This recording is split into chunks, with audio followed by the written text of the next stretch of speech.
জ্বালা লেগে গেছে। বান্ধবীদের পেট মোটা করার টাকা, গয়না, টাকার পাহাড়, গয়নার পাহাড়, এদের নগ্ন চেহারাটাকে মানুষের কাছে বার করে দিয়েছেন।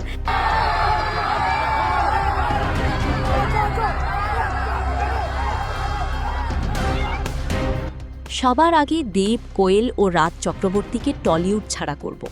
এরা তৃণমূলের টাকা মেরে মেরে বান্ধবীদের পেট মোটা করেছে। শিল্পীদের পরিচয় আর কোনো রাজনৈতিক ছাপ পড়বে না।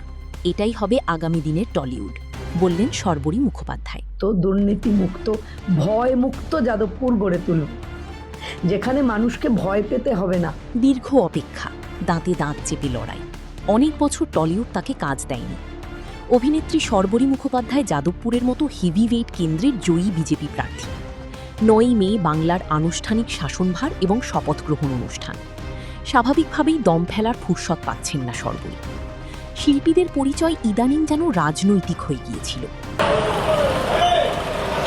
এই সার্টিফিকেট, অনেক ঘাম, অনেক পরিশ্রম। বিনোদন দুনিয়ায় কারা তৃণমূল, তারা কাজ পাবেন, এরকম পরিস্থিতি তৈরি হয়েছিল টলিউডে, যে কারণে শর্বরীও দীর্ঘদিন অভিনয়ের ডাক পাননি। আনন্দবাজার.com প্রসঙ্গ তুলতেই অভিনেত্রী রাজনীতিবিদ সে কথা স্বীকার করে নিয়েছেন।